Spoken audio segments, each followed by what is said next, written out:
Sheena Bora walked through the big iron gates of St. Xavier's College in Mumbai, India, and looked up in awe at the grand cathedral-like buildings that rose up all around her.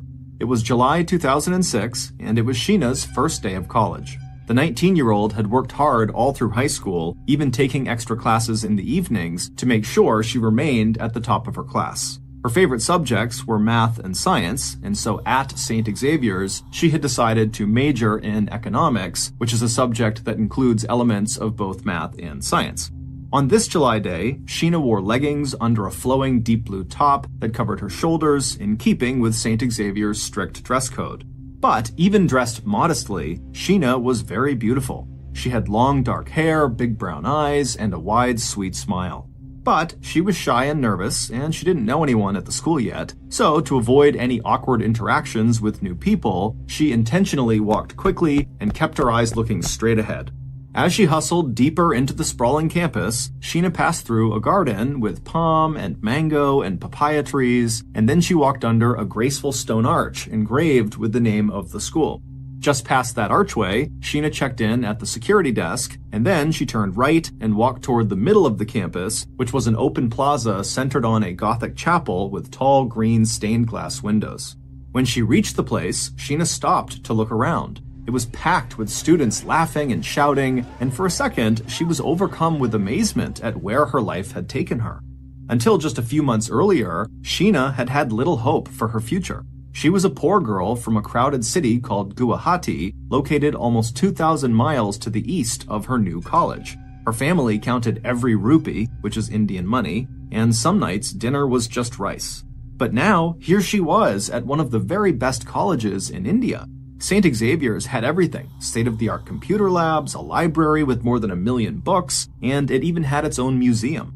The school admitted only about 1,000 undergraduate students each year, and now Sheena was one of those lucky few. Sheena took one more look at all the people in the plaza and then started walking again. She crossed to the other side of the plaza and walked inside of a stone 4-story building. After going upstairs to the second floor, Sheena turned down a long white hallway, and when she reached the end of it, she saw a sign hanging over a door on the left-hand side that read Multimedia Room. This was where her first class was scheduled to be. Sheena opened the door and stepped inside, but it was empty. She was the first person to arrive. The room was huge, with high ceilings, brand new desks, and a big video screen down in front for the teacher to use. Sheena sat down at a desk in the front row. She pulled a notebook and pen out of her bag, and then after tucking the bag back under her seat, Sheena began to wait. After a few minutes, Sheena heard the door open behind her, and she turned around and saw other students starting to file inside. The room eventually filled up with more than 100 people, with almost every desk taken. Then, after all the students had arrived, the professor came in, walking quickly and swinging a briefcase. He walked down the middle aisle until he reached the front of the class, where he put his briefcase down on the table, he wrote his name on the whiteboard, then he turned to face the class. A few minutes after that, Sheena was furiously scribbling notes down and listening to her classmates ask and answer questions about economic theory. Sheena smiled. She loved college already. But even though her initial impression of college was a good one, Sheena knew it was going to take some time to get adjusted to her new life in Mumbai. It was already so much different than the life she had always known in Guwahati. But over the following days and weeks, Sheena would get more comfortable with her surroundings, and she would even muster the courage to start casual conversations with her new classmates. And it would turn out, despite her shy demeanor, Sheena's classmates were very much drawn to her. Sheena was a good listener, she was kind, and she worked incredibly hard. And in time, Sheena would have a little core group of friends that she shared notes with and ate lunch with at the campus cafe. And it wasn't just students that took a liking to Sheena. Her professors liked her as well. Sheena always went above and beyond on every assignment she was given. One time, when a class required data about a little rural town, Sheena actually traveled the 250 miles to the town to find the data herself instead of using old information posted online. But despite how well-liked Sheena was, there was something very odd about her that her classmates and her professors noticed about her almost immediately. And that was all the mysterious phone calls she got. Sheena would be sitting in one of her classes in her regular spot right up front, diligently taking notes and completely focused on the subject matter, and then her phone would vibrate. She'd reach down, rummage through her bag under her feet, and check to see who was calling, and there was one name that, if she saw it on her screen, would change Sheena's entire demeanor. She would instantly pack up her things, nod a quick, silent apology to her professor, and then rush out of the classroom without telling anyone what was going on. When her friends asked her about these calls, Sheena would just say that it was her older sister, Indrani, who was calling her, and that Indrani was just overprotective and sometimes needed Sheena to come home right away. Sheena's friends didn't really understand this, but when they tried to fish for more information, Sheena would just start acting uncomfortable and try to change the subject. In fact, Sheena never really talked about her family or personal life at all. Her friends could sense it was a painful topic, and they were right. What Sheena didn't share widely was that before she had come to Mumbai, her life was very troubled, and not just because her family did not have much money. When Sheena and her little brother Mikhail were just babies, their mother abandoned them.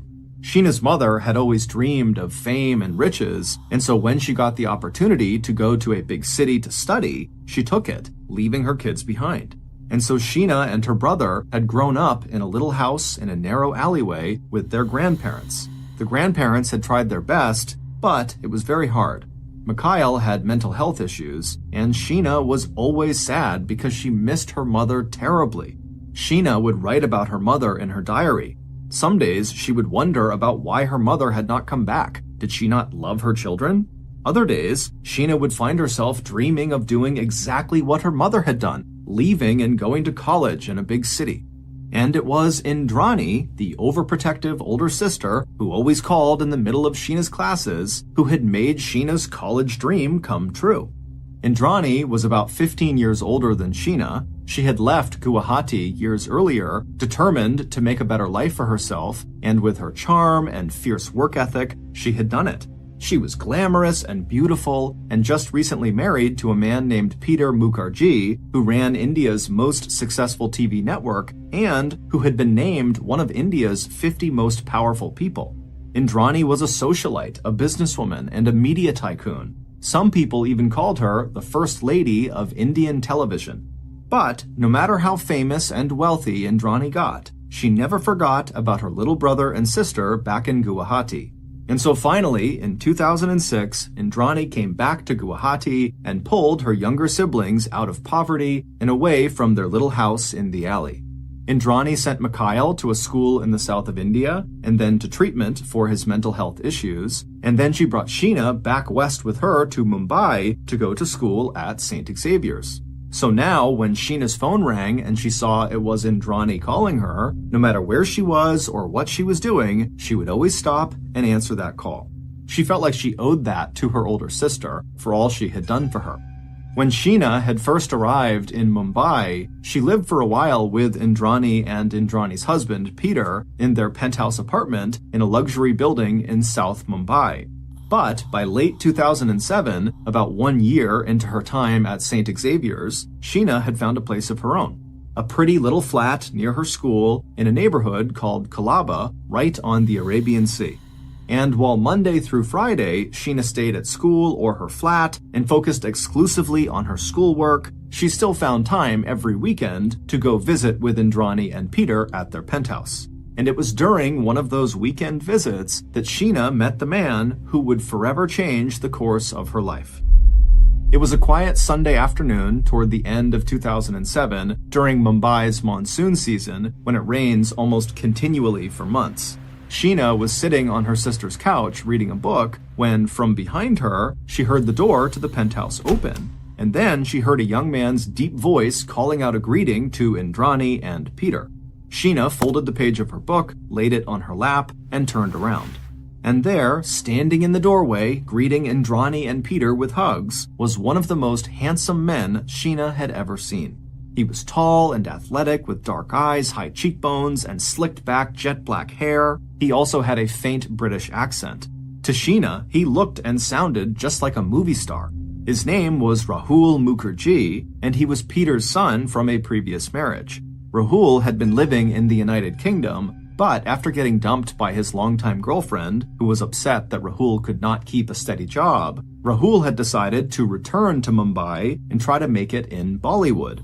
Bollywood is India's film industry. Rahul's plan was to live with Indrani and Peter in their penthouse until he could get established in show business, at which point he would move out on his own. Suddenly feeling a bit flustered, Sheena stood up and made her way over to the door to greet Rahul. When she got to the door, Rahul was bent over taking off his shoes, but when he stood back up and laid eyes on Sheena for the first time, he smiled a big wide smile, and Sheena smiled right back. From that very first interaction, there was a clear spark between Sheena and Rahul. Sheena started arriving at her sister's penthouse for her weekend visits earlier in the day and leaving later. Rahul, who normally liked to go out and party, always made sure he was home when he knew Sheena was coming by. They both loved Bollywood movies, and so they started watching them together in the afternoons. But although Sheena and Rahul obviously liked each other, they were careful not to let their attraction blossom into anything more than just a platonic friendship. They knew that Sheena's sister, Indrani, and Rahul's father, Peter, would frown on the two of them having any kind of romantic relationship. First of all, though they weren't related by blood and didn't meet until they were both adults, Rahul was still Indrani's stepson, which meant Sheena was technically Rahul's aunt, even though Rahul was actually 4 years older than Sheena. But even beyond the very awkward family dynamics, Sheena and Rahul were just two drastically different people. Rahul had grown up rich in England, he went to the best boarding schools in the United Kingdom, and he had never gone hungry a day in his life. He also had a bit of a wild streak in him. As a teenager, he got arrested for growing marijuana, and as an adult, he barely worked, choosing instead to live the high life using his parents' money. As for Sheena, she was hardworking, quiet, and came from nothing. Even at St. Xavier's, which had strict rules about how students could dress and behave, Sheena was considered to be very modest. In short, Sheena and Rahul were total opposites. And so, for the first 6 months that Rahul and Sheena knew each other, they kept a respectful distance between them. But then, one weekend afternoon in 2008, when Sheena and Rahul were alone in Indrani's penthouse, something happened. They sat down to watch another Bollywood movie, but this time, instead of sitting separately like usual, they curled up next to each other on the couch and pulled a blanket across their laps. And then, as the movie played, Sheena and Rahul leaned into each other and kissed. After that first kiss, Sheena and Rahul knew they could not keep pretending they didn't have romantic feelings for each other. And so they decided they would just have to date publicly and accept the fact that Indrani and Peter would most likely not be happy. And Sheena and Rahul were right about that. The young couple very quickly moved into an apartment together located about 20 minutes to the north of Indrani's penthouse. And pretty much the second they finished moving their things into this new apartment, the fighting began between the two couples. Or more specifically, Rahul began fighting with Indrani. Even though Indrani was Rahul's stepmother, he never liked her and certainly never loved her. His own parents' marriage had broken up because his father, Peter, cheated on his mother constantly with younger women who clearly were only interested in Peter for his money. And so Rahul had always viewed Indrani as nothing more than just another one of those types of women. And so very quickly after Rahul and Sheena had moved out, Rahul and Indrani began getting into these horrible yelling matches every time they saw each other. At one point, Indrani even tried to ban Peter from seeing Rahul. However, Peter would sneak out and see his son behind Indrani's back and make sure he had enough money.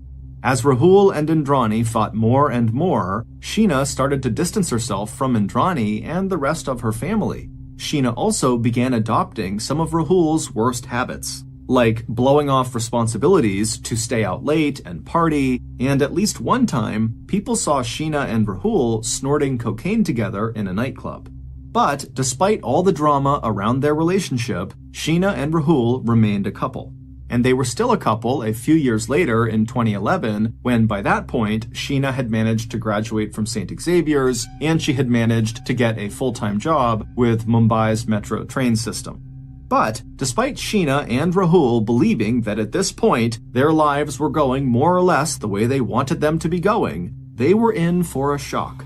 One fateful night was about to kick off a chain of events that would not only totally upend their lives, but it would also rock the country of India. That fateful night was October 26, 2011. It was the same day as the most important holiday of the year in India, Diwali, or the Festival of Lights. On Diwali, Indian people celebrate the triumph of light over darkness and good over evil. In Mumbai, the whole city seemed like it was glowing. Lights hung from all the trees and up and down the streets and in front of every home. That night, as fireworks exploded across the sky, Rahul dropped down on one knee inside of the apartment he and Sheena shared and asked Sheena to marry him. For her whole life, all Sheena really wanted was for someone to love her, and now she finally had that. Sheena was overjoyed and started crying happy tears and said yes. Little did she know, this decision would haunt her. Now that Sheena was engaged to Rahul, she felt like she needed to make an effort to try to repair her relationship with Indrani. So, Sheena wrote Indrani an email telling her she was sorry that they had fought so much over the years, and she said that life was just too short for them to be holding grudges. And Indrani, for her part, was reconsidering too. She and Peter were just tired of the constant conflicts with the young couple. And so, on March 10th, 2012, Indrani sent a response email to Sheena, and in this message, she told Sheena that she would always love her no matter how angry they got with each other. It wasn't long after sending that reply email that Indrani got a response from Sheena. And when Indrani read what Sheena wrote, she instantly felt this rush of fear and anxiety come over her. And so Indrani picked up her laptop and ran to find Peter. Once the couple was staring at the screen together, they both read Sheena's email in stunned silence. In the message, Sheena made it very clear that things had soured with Rahul, and now she desperately wanted out of the relationship, but she said she couldn't do it alone and needed Indrani's help. Over the next few weeks, all Indrani thought about was her little sister, Sheena, and how to save her from Rahul. Indrani checked in on Sheena regularly by email and text. At one point, she even offered to buy Sheena a diamond ring in hopes that might cheer her up. She also told Sheena that whenever she was open to it, Indrani was more than happy to get her set up in her very own 3-bedroom apartment. And while Indrani wished Sheena would agree to that, she knew this was a very sensitive situation, and so whatever Indrani did to help Sheena, it would need to be when Sheena agreed to let her do it. And so Indrani waited.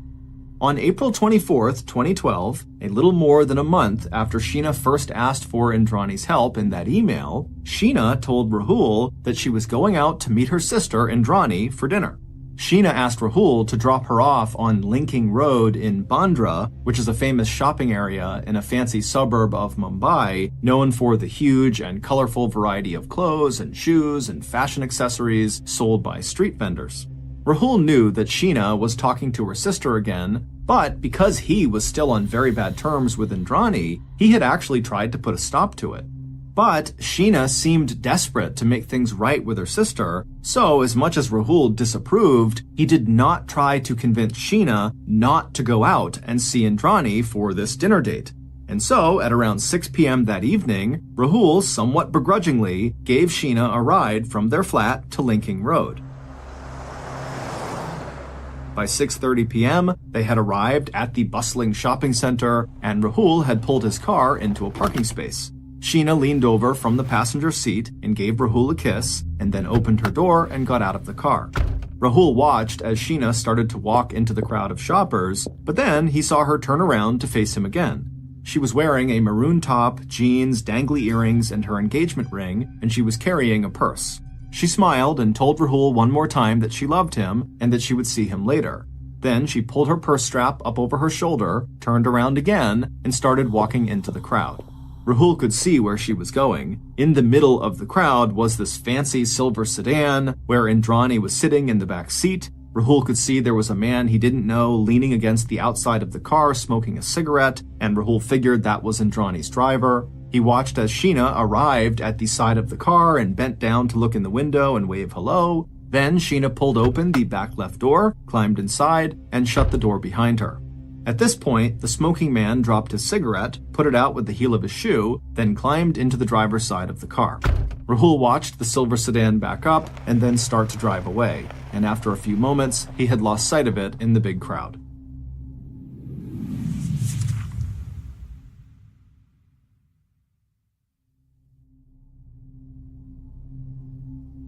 A few hours later, back at the flat he and Sheena shared, Rahul's phone buzzed. He picked it up and found a message from Sheena that said she was going to stay overnight with Indrani and she would see him in the morning.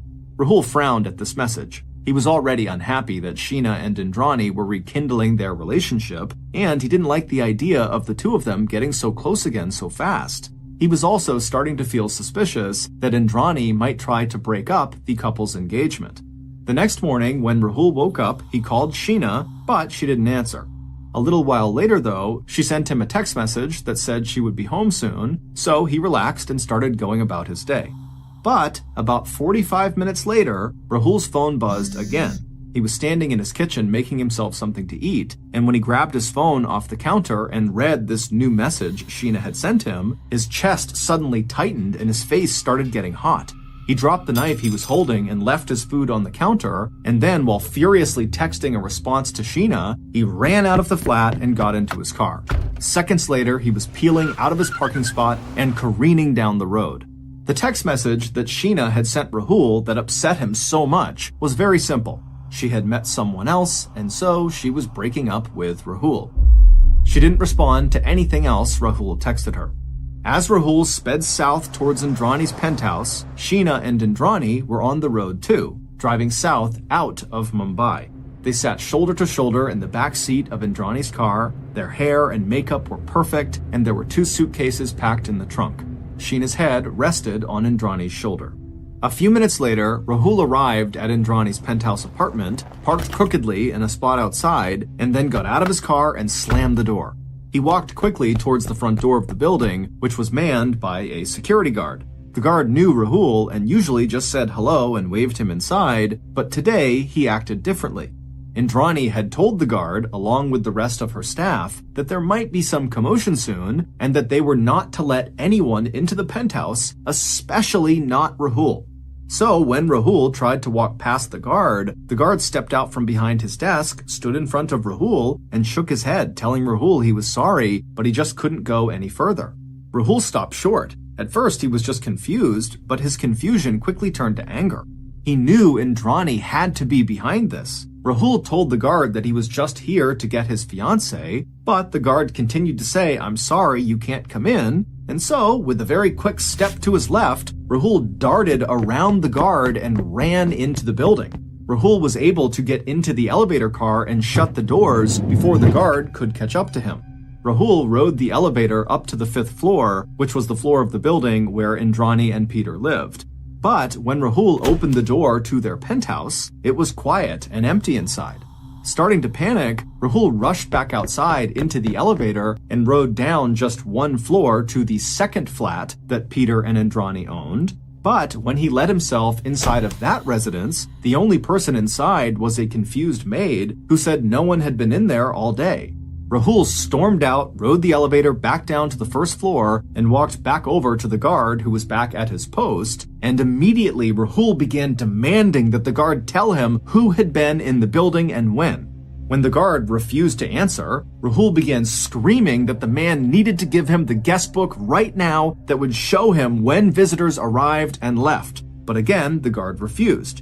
As Rahul got more and more angry with this guard, the guard finally just began threatening to call the police. At which point, Rahul threw up his hands in disgust, spun around, and marched straight through the small crowd of onlookers on the sidewalk who had stopped to watch the fight to get to his car. Rahul got into the driver's seat, slammed the door, gunned the engine, and screeched out into the street. Rahul drove to the nearest police station and practically shouted the whole strange story at the officer at the desk. He said his stepmother was hiding his fiancée and someone had to accompany him back to her penthouse building to help him get some answers. 2 constables would return with Rahul to Indrani's penthouse building, but when they got there, they spoke to the same security guard that had been fighting with Rahul, and this security guard assured them that Rahul's fiancée was just fine. The only issue here was Rahul. At this, the constables decided there had been no crime committed and told Rahul they were leaving. Rahul followed them back to the station, where he still attempted to file a missing person report with them, but they told him to just calm down and stop worrying. Sheena was not his wife, and clearly she had left on her own. She was not missing. The officers told Rahul that if he really wanted to file a missing person report, he should go to a different police station to see if they would do that for him. Furious that he was not being taken seriously, Rahul left the station and climbed back into his car. Once inside, he called Sheena, Indrani, and Peter over and over and over again, but none of them answered. So Rahul did what the officers had just suggested. He drove to a different police station, one that was closer to his own apartment, and he went inside to try to explain what was going on.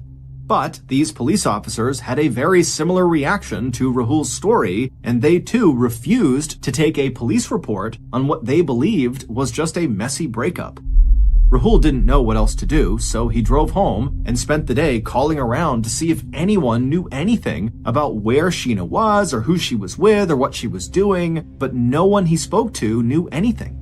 Finally, though, that evening, Rahul got his father, Peter, on the phone. Rahul didn't know it, but Indrani had been keeping Peter fully updated on her plan to get Sheena not just out of her relationship with Rahul, but out of the country altogether to start a new life in America. And Peter had been supportive.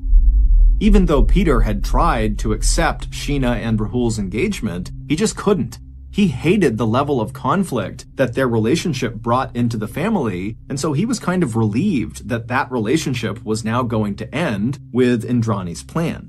On the phone, Peter could hear how worked up his son was, and so he hesitated to be too direct about what had really happened with Sheena to avoid making Rahul even more upset. But after Rahul pressed, Peter did tell him that Sheena really had left of her own accord, and truly she did not want him or anyone else to be in touch with her right now. He told his son that if he really wanted to talk more about Sheena, he should just come visit him, Peter, in the beach town south of Mumbai where he was staying. But Rahul was not interested in visiting his father. Instead, the next day, Rahul went to yet another police station to try to get their help in figuring out what happened to Sheena. But again, those officers refused to help. But this did not stop Rahul. He wound up calling his mother, who was living in a resort town to the north at the time, and he told her that Indrani must be hiding Sheena or something like that. He just knew it, there was something wrong. And Rahul's mother, who was very sympathetic to her son, flew to Mumbai, and once she was there, she and Rahul would go to the police, and together they would try to convince them to file a report. And this time, the police would finally relent, and they would file a report. However, they did nothing else. They just wrote this report and then forgot about it.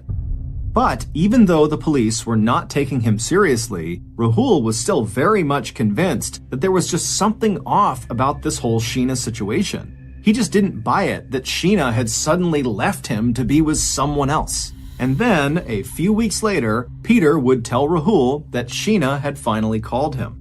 Peter would tell his son that Sheena had actually left and gone to America, and she had arrived, she was safe, she was okay, and again, she just wanted to be left alone. But this news did not create closure for Rahul. It only upset him more, because he didn't believe it. Peter tried to calm his son down, but Rahul just was not listening. He became more and more aggressive towards Peter and Indrani, who he believed were hiding something from him.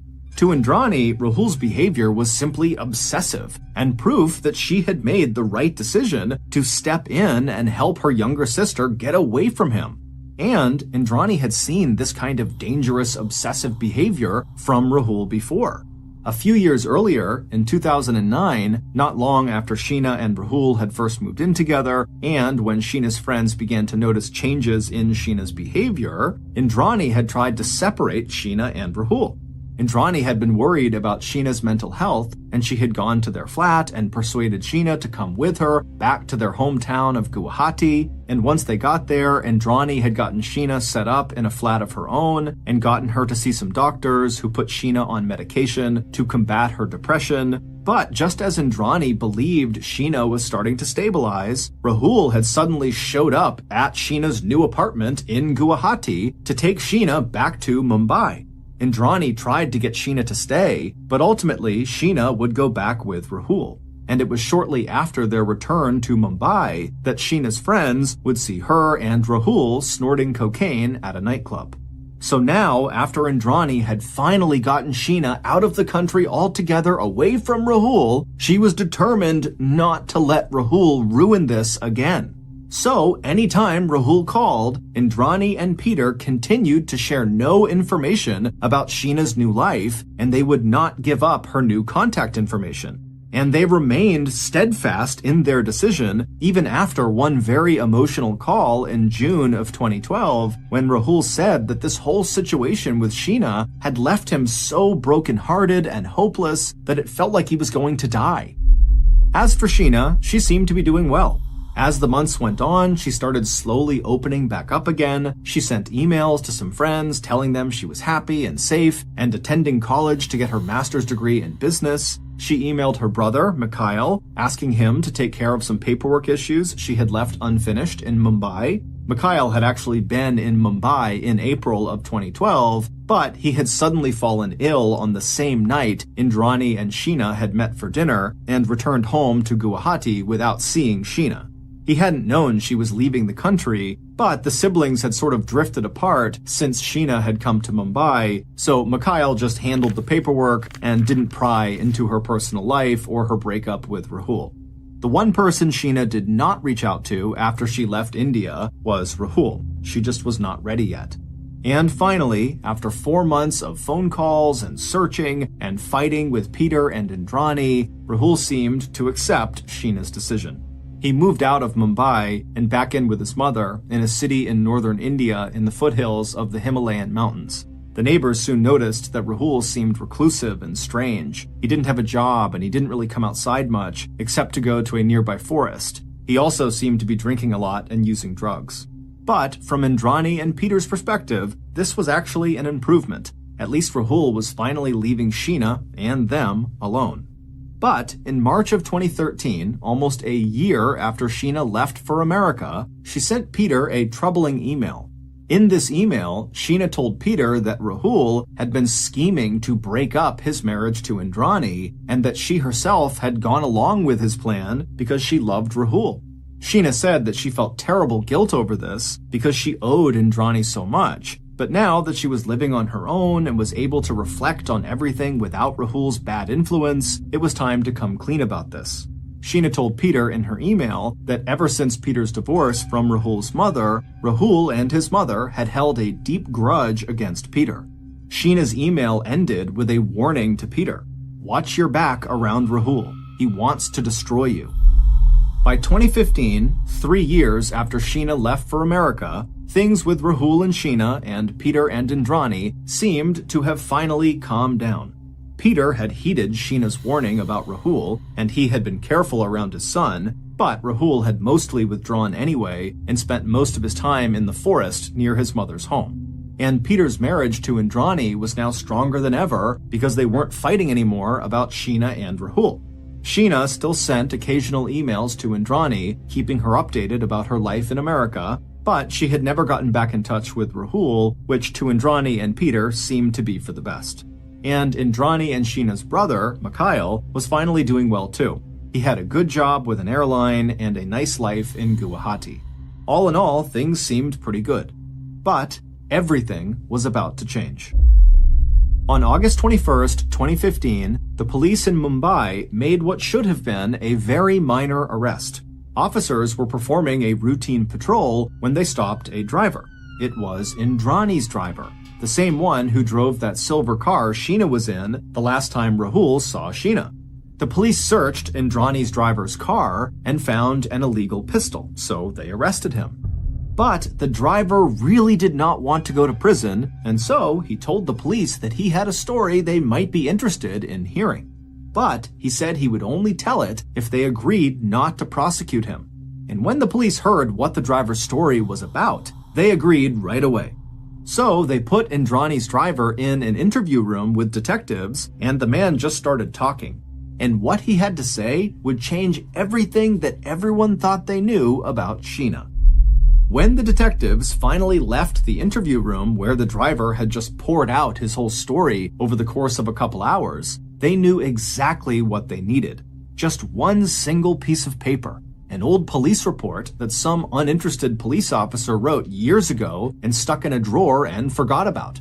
Detectives searched for this report for days. They emptied filing cabinets that nobody had opened for years. They cleaned out empty desks. They tore apart closets. Nobody had ever followed up on this report after the day it was written, and it wasn't even clear that anybody had actually saved it.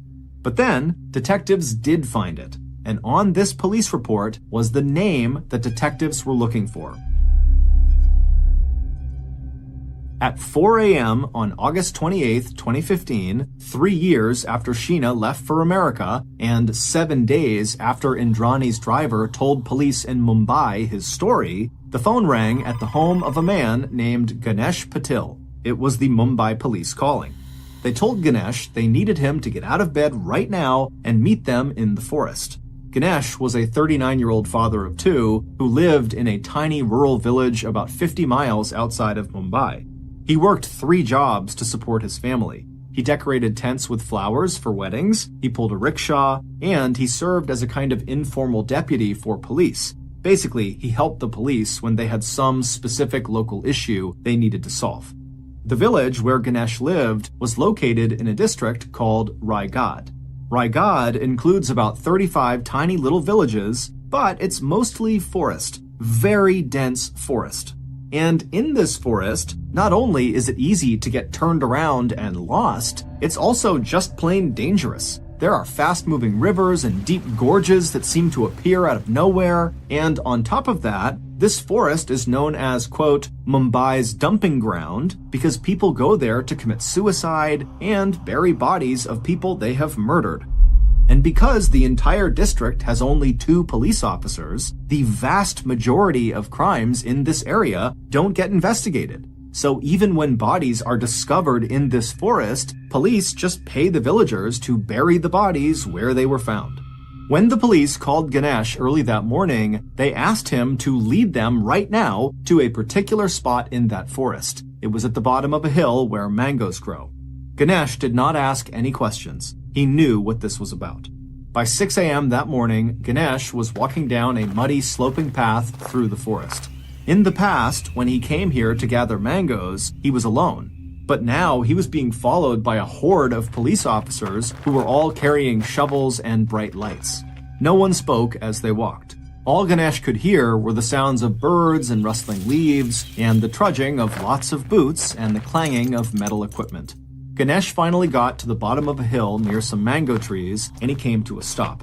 He looked around for a moment, and then he pointed out in front of him at this area where the vegetation was just a little bit thinner, and he said, "There, dig there." The police behind him surged forward with their equipment and started hacking at the ground. Ganesh just stood there and watched in silence. A few minutes later, the police had found what they were looking for. The following is what really happened on April 24th, 2012, which was Sheena's last day in Mumbai. It has been reconstructed from the evidence and confessions that police gathered, starting when Indrani's driver said he wanted to talk. On April 24th, Rahul dropped Sheena off on Linking Road at about 6:30 p.m. After she got out of the car, Sheena told him that she loved him and would see him later on, and then she turned and walked toward the fancy silver sedan where Indrani was waiting with her driver. But when Sheena got into the back seat of that car, it wasn't just Indrani and her driver. There was a third person who was in the car in the front passenger seat. Sheena was a little taken aback and hesitated just for a second, but then climbed into the car and shut the door behind her. Moments later, the driver had climbed into the car and they were on the move. As they drove along, Indrani, who was sitting next to Sheena in the back seat, handed Sheena a glass that contained a sparkly liquid. Sheena was always polite, so she took the glass, said thank you, and took a sip. It was champagne. As the car rolled along, Sheena looked out the window. The colorful outdoor stores of Bandra whizzed past and then disappeared behind them as the driver steered the car west towards an area of Bandra called Pali Hill, which is very wealthy and has beautiful twisting roads and a handful of isolated cul-de-sacs. Sheena was excited. Indrani had said they were going to buy her a diamond ring. But as the car zoomed along, Sheena started to feel a strange warmth spreading through her body, and her head was starting to feel just a little bit foggy. Sheena blinked her eyes and shook her head, but the feeling didn't go away. At first, Sheena was confused. She opened her mouth to ask the driver to turn up the air conditioner, but her mouth felt dry and her tongue felt thick and her voice was soft and slurred. She couldn't get the words out. She could feel the car taking lots of turns, but her vision was starting to blur and she couldn't quite tell where they were. She felt the empty champagne glass slip out of her fingers and heard it clink softly on the floor of the car. Nobody moved to pick it up. She was starting to get scared. Eventually, Sheena's whole body felt tingly and hot. Outside the car, the sun was setting and it was getting dark. Sheena was trying to keep her eyes open, but they felt so heavy. She could feel the car starting to slow down, and she was dimly aware of the fact that the 3 other people riding in the car with her were just staring at her in silence. Finally, she just leaned her head against the window, she closed her eyes, and she fell asleep. Then she woke up to the feeling of intense pressure everywhere on her body. When she opened her eyes, her vision was still blurry, and she was seeing stars, but she could tell she was no longer sitting upright. She was now on her back in the back seat of the car, and someone was sitting on her chest with their legs on either side of her body. Sheena tried to roll to the side, but she could feel 2 fists tangled in her hair, pulling hard and keeping her head from moving. Someone's hand was also smashed down over her mouth. Everything seemed to be happening so fast. Sheena was terrified, but she couldn't even tell where everyone in the car was or what they were doing. Her arms were wrenched up over her head, and when she tried to pull away from whoever was holding her, they just dug their fingers into her wrists, and she could feel fingernails cutting into her skin. And then Sheena felt 2 hands wrap themselves around her throat. She started kicking furiously, her feet hitting the backseat door and window, and her knees were bumping up against the back of the person who was sitting on her chest, but the hands around her throat only squeezed harder and harder. She tried to twist her head, but the hand over her mouth kept her pinned, so she bit down as hard as she could on it. Sheena tasted blood, and the hand on her mouth came off. For a second, it looked like she might have a chance. She tried to scream, but no sound came out. All she could get out was a little cough. It was too late. She had no more air and she couldn't breathe in anymore. Sheena opened and closed her mouth uselessly. She couldn't see anything anymore. Her vision was just a combination of blackness and random bursts of light. And then finally, her eyes closed. Sheena never went to America. She died in the back seat of that fancy silver sedan just about an hour after Rahul dropped her off on Linking Road. The prosecution of the people accused of killing Sheena has been going on now for 7 years, and it has gripped the country. However, nobody has been convicted yet. But the following is the story of the murder of Sheena Bora that has emerged from all of the witness testimony and documents presented in court and in the media so far. But again, until there is a conviction, all the crimes I'm going to describe here are just allegations. The person who climbed onto Sheena's chest in the backseat of that car and wrapped their hands around her throat was Indrani, Sheena's overprotective older sister. But as detectives dug deeper, it would turn out that nothing in Indrani's life was as it seemed. And Sheena wasn't who everyone thought she was either. It would turn out Indrani was not Sheena's older sister. She was actually Sheena's mother. Sheena had never wanted to lie about her relationship with Indrani, and she had never wanted to leave Rahul. She loved Rahul, but Indrani had forced her to lie. In fact, Indrani had created an elaborate set of lies and fake personas to trick everyone in her life, including Sheena, and she had been doing it for years, starting with the story that Indrani told everybody about her own life. The city of Mumbai, where Indrani and Peter were considered one of the most powerful and glamorous media couples, knew Indrani as a beautiful and almost tragic figure.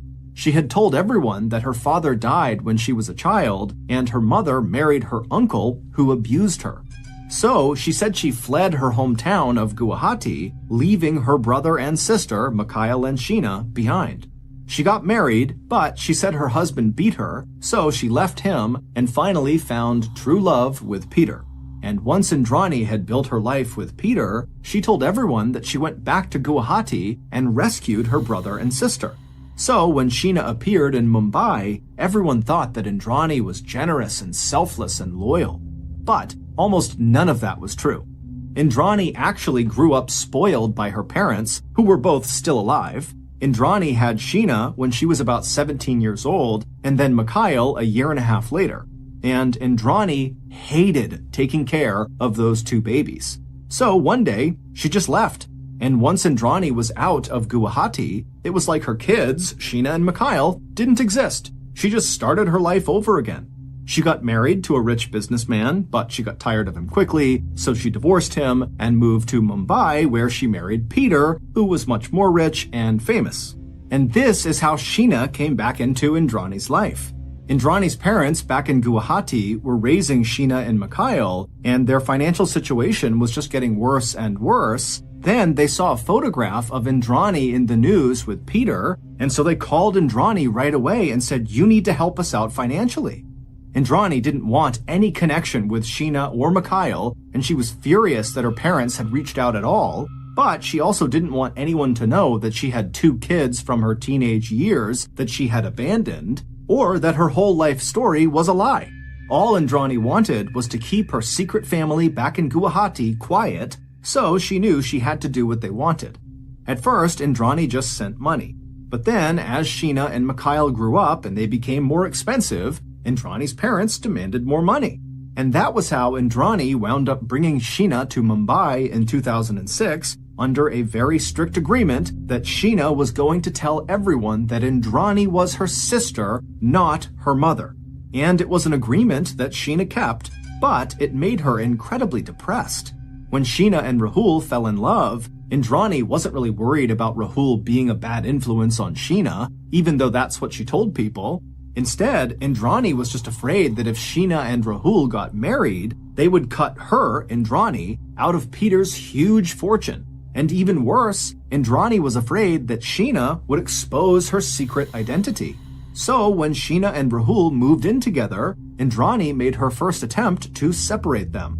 In 2009, Indrani had come to Sheena and Rahul's flat and convinced Sheena to come with her back to Guwahati. She took Sheena to see some doctors and convinced the doctors to prescribe Sheena very heavy psychiatric medication that would make Sheena very sleepy and confused basically all of the time. But Rahul showed up in Guwahati and effectively rescued Sheena from Indrani. Indrani told people that this incident showed that Rahul had too much power over Sheena. But what it really showed was that Indrani was going to have to do something much more drastic to get Sheena out of the picture, and she would do just that. After Sheena and Rahul got engaged at the end of 2011, Indrani started reaching out to Sheena so she could pretend to repair their relationship.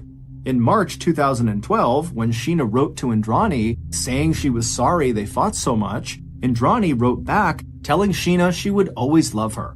Then Indrani started trying to get Sheena to meet her for dinner, offering to buy her a diamond ring and pay for her to rent a 3-bedroom apartment. Then Indrani created a fake email address under Sheena's name and sent herself an email from this fake account pretending to be Sheena. That was the email that Indrani showed to Peter that said Sheena was desperate to get out of this relationship with Rahul. Later, Indrani would send her husband, Peter, another fake email from Sheena, the one he received in 2013, warning him to watch his back around Rahul. As for that phone call that Peter would receive from Sheena, telling him she was in America and doing just fine, that was obviously not Sheena, that was Indrani's secretary. So, once Indrani got Sheena to agree to meet her for dinner, she turned her attention to her other child, Mikhail. By this point, Indrani had decided she would need to murder her son as well as Sheena in order to make sure her lies wouldn't be exposed. So she contacted Mikhail and asked him to come visit her in Mumbai on April 24th. Mikhail didn't really want to, but Indrani was paying for everything in his life, so he agreed. On April 24th, 2012, Indrani set her murderous plan in motion. She had summoned her first husband, the one she had divorced, who was still for some reason very loyal to her, to come help her. And she had paid her driver for his silence. She bought sedatives, liquor, and a suitcase and rented a car. Then, around 6:30 p.m. that night, a couple of hours before Mikhail was sent to land, Indrani, her first husband, and her driver pulled up on Linking Road in Bandra to meet Sheena. When Sheena climbed into the car, she found Indrani sitting in the back seat and Indrani's first husband in the front passenger seat. Sheena was confused by the presence of Indrani's first husband, but she knew him and she wasn't afraid of him, so she didn't feel too worried. When Indrani handed Sheena a glass of champagne spiked with the sedatives, Sheena didn't suspect anything and she drank it happily. When the sedatives took effect and Sheena fell asleep, Indrani knew it was time to act. She told her driver to pull over on a deserted cul-de-sac, and then Indrani's first husband climbed into the back seat with her, and then all at once, they sprung on Sheena, who was laying on her back on the seats. Indrani's first husband grabbed Sheena by the hair, while the driver reached back and gagged her mouth. Indrani herself climbed on top of her child's chest and straddled her, and then started to strangle her. The sudden violence woke Sheena up, and she started fighting. She kicked and she bit the driver's thumb, but it was no use. Slowly, Indrani strangled the life out of her daughter. When Sheena finally stopped moving, Indrani just stared down at her without any emotion on her face. At this point, Indrani took Sheena's cell phone and sent a text to Rahul pretending to be Sheena. She told him in this text that Sheena was going to be spending the night with Indrani. And the next morning, it would be Indrani again pretending to be Sheena, who texted Rahul to say that Sheena had fallen in love with someone else and was leaving him. Indrani and her accomplices didn't dispose of Sheena's body right away.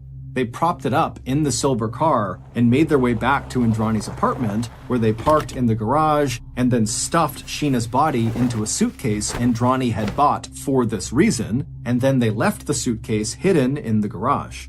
It was late by the time Indrani got upstairs to her penthouse, accompanied by her first husband. Mikhail, whose flight had landed that night, was waiting impatiently inside. When Indrani greeted him, she was unusually kind and interested in his life, asking him lots of questions about his job. Then she handed him a drink, the same spiked drink that she had just given to Sheena. But unlike Sheena, when Mikhail started to feel woozy, he became suspicious. He stopped drinking it and he didn't pass out. Indrani got frustrated and told him to go to bed, but instead, Mikhail left for the airport. He was completely sick, but he was able to get a ticket and get out of town. A few hours after Mikhail left Indrani's penthouse, Indrani decided it was now time to get rid of Sheena's body.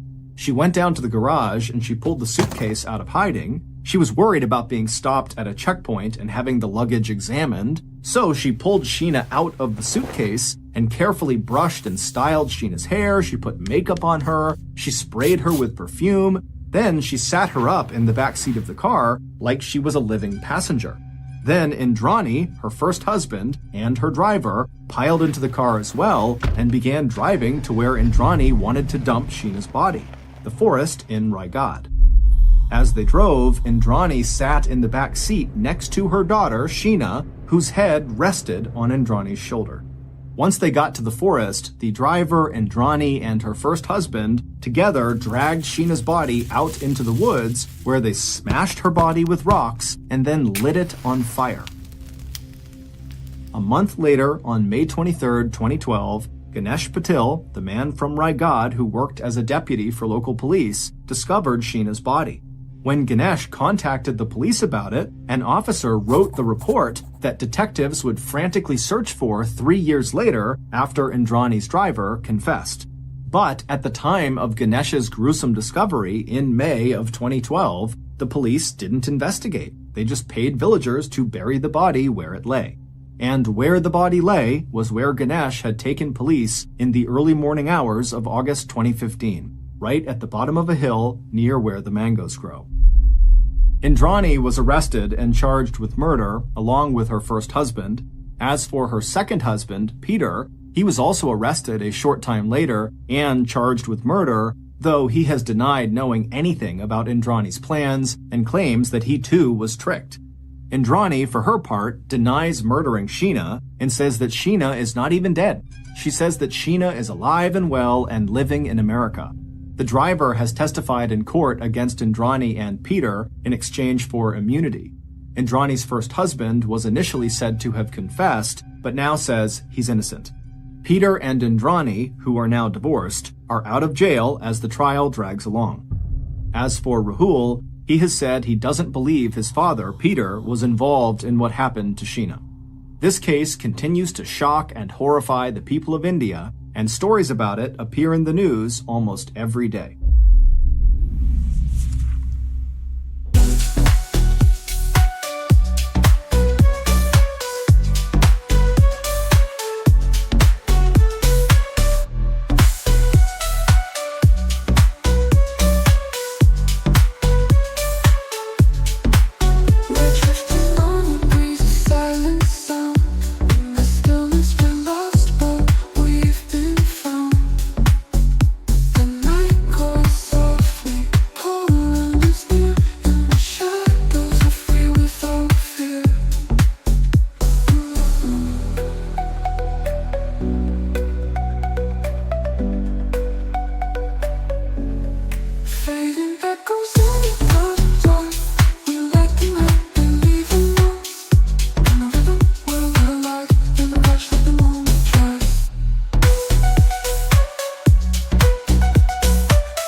Thank you for listening to the MrBallen podcast. If you got something out of this episode and you haven't done this already, please offer to house sit for the Amazon Music follow button and then immediately list their place on Airbnb.